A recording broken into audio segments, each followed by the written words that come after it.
What is going on, you guys? Before we jump into today's episode of Smash or Pass, I just wanted to give a quick shout out to Jared81 here. Jared reached out on YouTube, let me know he had been watching the videos, putting to practice what I'd been teaching with the Gran Turismo 7 livery editor, and wanted me to go in and check out some of his liveries and let me know what I thought. And I saw this R32, it caught my eye. It is a great example of how to use gradients effectively in the Gran Turismo 7 livery editor. Look, this is a really clean livery. The paint job looks awesome on it. You know, just a really great use of gradients, and even the brand sponsor logos, like, it looks really good. You know, you could easily go overboard with that so it looks kind of tacky, but that is not the case here at all. Like this R32, it's kind of drift inspired. It looks awesome, guys. I just love to see it.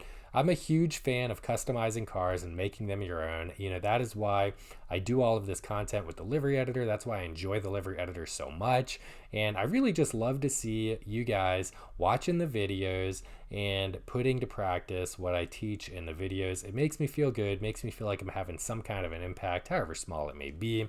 So, you know, shout out to you, Jared81. Nice job with this livery. You've actually got a really nice library of kind of drift inspired liveries here, some wide body effects with the rivets, and, you know, overall just a really nice little library of the liveries you've shared. So thank you guys so much for watching the videos. I do appreciate it. We're going to go on ahead and jump in to today's episode of Smash or Pass. In today's episode of Smash or Pass, we are reviewing the 1992 Ferrari F40 in the Legendary Car Dealership. It is available for 3 million credits right now. Guys, this car is a beautiful work of art. It embodies 80s supercar culture, everything about it. It's got that boxy style. It has the big vents going down the side. It has the flip up headlights, the big boxy wing on the back. It is just a beautiful 80s supercar. I feel like I saw it in a Rocky movie at one point in the 80s. Don't quote me on that. When this car was built, it went for 400,000 US dollars.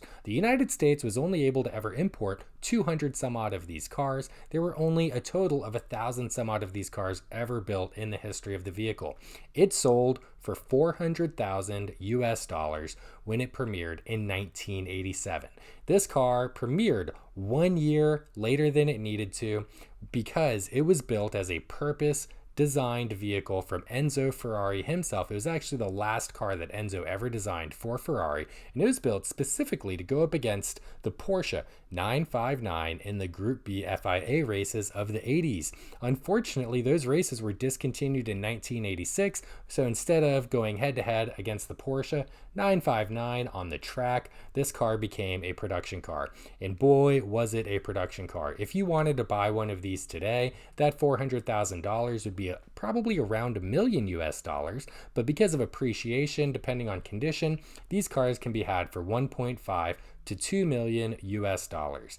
It is a very interesting car, you guys. It went 0 to 60 in 4.2 seconds, 471 horsepower, 426 foot-pounds of torque.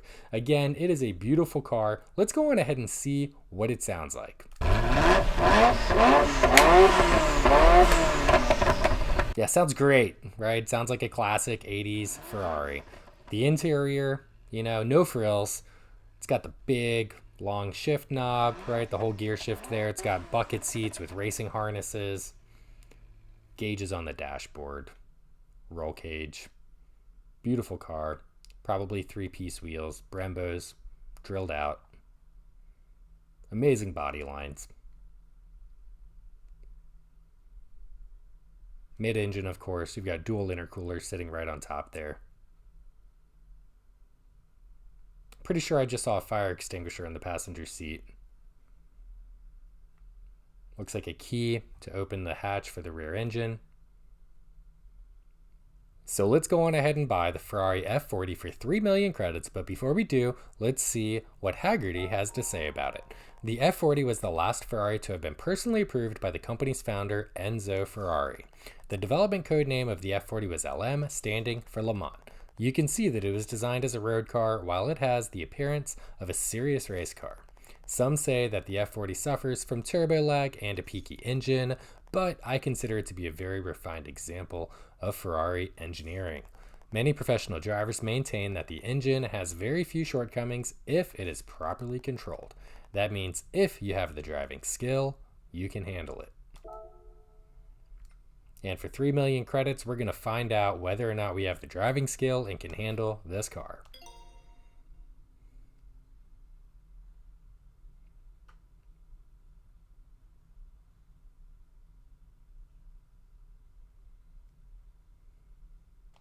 All right, let's go on ahead and take it to the street.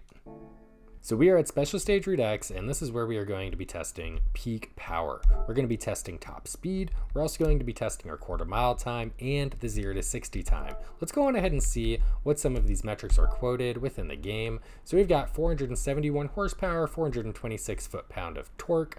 The power-to-weight ratio is about 1 to 5, so 471 horsepower to 2425 pounds of weight. So that's about a 1 to 5 power-to-weight ratio.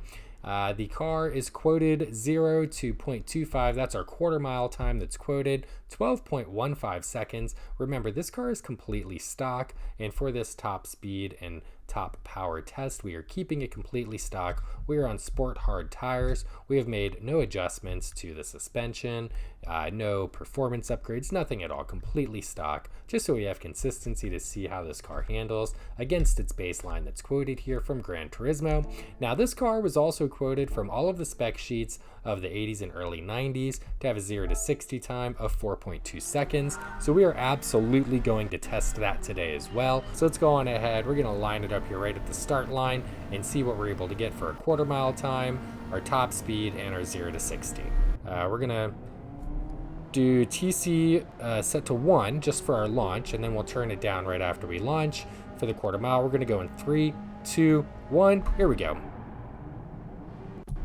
Oh shit, I shifted too early. We might have to run that one again.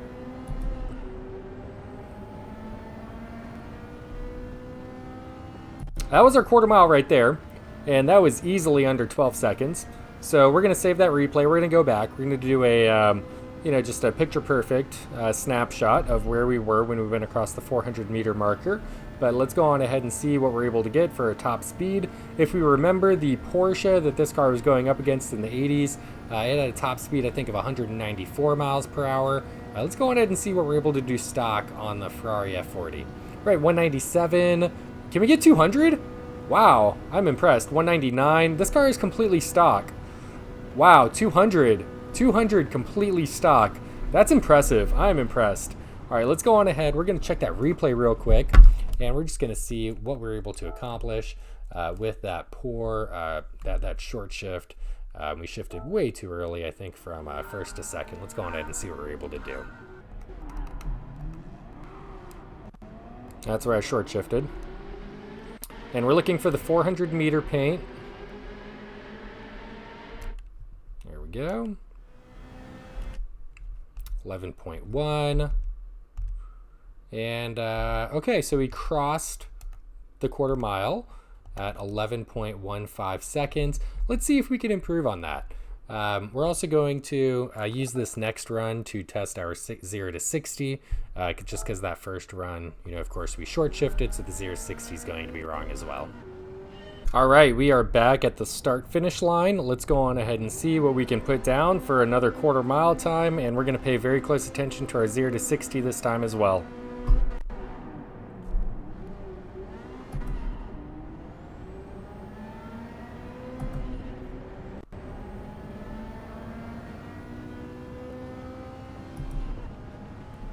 I think that was under 10 seconds. Let's go on ahead, play it back, see what we're able to get.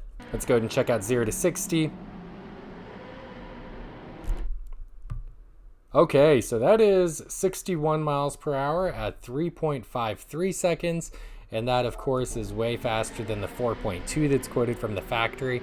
Now, the only thing is I'm willing to bet they probably didn't have traction control. And so we're going to test this one more time without traction control. This is the real driving simulator after all. And we're not exactly simulating real life if we are doing these tests with traction control when they did not have that in this car when it launched. But if we look at our quarter mile time here, I think that we crossed that at exactly 11 seconds. So that definitely beats our previous time. But let's go on ahead and see what we're able to do when we take away traction control. All right, let's go on ahead and see what kind of quarter mile time we can put down without traction control. Watch it be better. Definitely is not going to be better. This car has so much turbo lag, it's crazy. Okay, so that was our quarter-mile time. And let's go on ahead and play it back, but we were still under the 12 seconds. So let's go on ahead and see. Yeah, like right here, we're spinning. We had to let off to go on ahead and correct that. But let's go on ahead and see how our quarter-mile time looks without traction control. There we go. There's the 400. Let's change our view. Okay, so 11.35, so 3.5 tenths was basically what we lost when we turned traction control off. And honestly, I kind of botched the launch, and so we could actually probably get pretty close to 11 seconds, but either way, both of those, traction control, no traction control, it's way better than basically the quoted time for their quarter-mile time, which I'm pretty sure was a little over 12 seconds. So yeah, that's not too bad. So we are at Big Willow, and we're going to go on ahead and do our circuit testing here. And basically what we are doing is checking to see how drivable this car is in its stock form. A lot of people who play Gran Turismo, they are not great at the tuning aspect. And so some cars, when you're trying to drive them stock, they're pretty undrivable. And so for a $3 million car, do you want to spend that much money on a car that's kind of difficult to drive, knowing that maybe you're not great at tuning the suspension and making it more drivable? So we're going to go on ahead and do this test, and we're going to see how the car does going around the track, see if we can make up some places here in these 3 laps at Big Willow. Sorry about that. It's okay. You're in a crossbow. We're going to see how we do going around Big Willow here in the stock form, and then we're going to do some upgrades to the car, maybe tune the suspension a little bit, and come back and see how much better the car is after a tune and some performance upgrades. We do want to be careful though when we add the performance upgrades not to over-tune the car, just because sometimes, you know, you just do a little bit too much to the car and it becomes completely undrivable. And so a lot of that happens when there's, you know, just you go a little bit too far with the weight reduction, the high RPM turbos, just maxing everything out. Not every car in this game should be maxed out with every single possible upgrade from the tuning shop. So let's go ahead and see. I mean, this car, top speed, 200 miles an hour stock. How does it do going around a track? I mean, honestly, it's not bad. And I feel like we're going to be able to make up some time because the turbo lag is real, but when it kicks, and we just made up 2 places on the pit straight here at Big Willow. Forgot about the brakes on this car being completely stock, and the sport hard tires. The car does not brake very well, so you definitely want to keep that in mind. But again, brakes are definitely one of those things that you can max out, and it's not going to mess with the car's drivability from like a negative perspective. You can't overdo maxing out the brakes, whereas you could overdo weight reduction, for example. So let's go on ahead. That's another place we just took from the GTR. Oh shit, not enough. Here we go. Okay. And we can probably get rid of our splits on the side there. Change it out for the radar. And we got another Ferrari F40 in P2 up here. Definitely gonna get, well, we'll get the move done one way or another, I guess.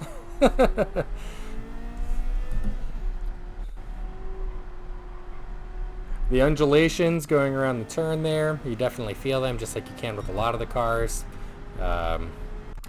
Okay. Now we've got the Carrera in P1 we are hunting down. Maybe we'll get into a little battle on the last lap here, although I feel like I'm just going to take him over easy on the pit straight with the top speed on this car, the power band. There we go. Oh, maybe not as easy as I thought. Got to brake early. Sport hard tires, stock brakes. Definitely has a little bit of snap oversteer. Did he just go off the track? I'm pretty sure he did. There was no contact, right? Definitely no contact. So there's a little bit of oversteer on the brakes, just when you come off them. I believe that's called snap oversteer. But you know, again, we're gonna see how that feels after we upgrade the brakes. As of right now, the car is pretty drivable. You know, it drives better than some road cars that I've purchased. You just have to be really careful because the car has a ton of power. It accelerates really fast. It handles fairly well. It's just the brakes are terrible in their stock form with the Sport Hard tires. And so you're going to get up to speed really fast, but you have to make sure you give yourself plenty of time for braking.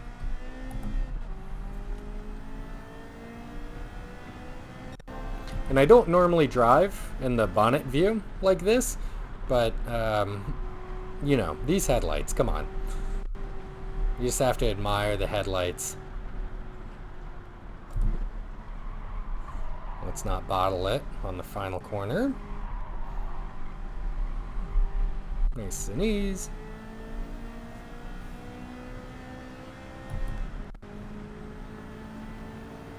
There we go. Okay, so that wasn't too bad. And you know, honestly, I don't feel the need to go in and do some upgrades and rerun that race. So instead, what we are going to do is do some upgrades, but we are going to tune the suspension to see if we can do a drift tune and actually get this car going sideways a bit. So let's go on ahead and see how that feels.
So there we have it, guys, the 1992 Ferrari F40. That is an absolutely beautiful specimen of a vehicle.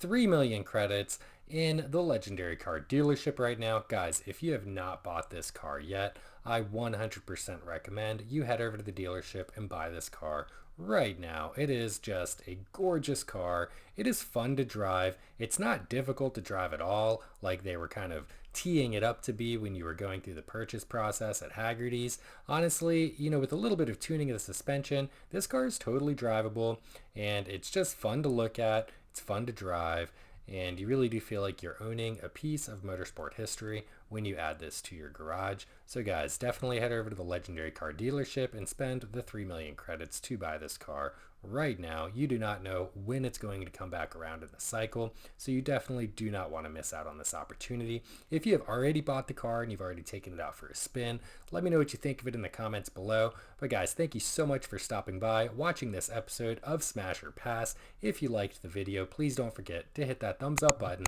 and subscribe to the channel if you want to see more content like this in the future.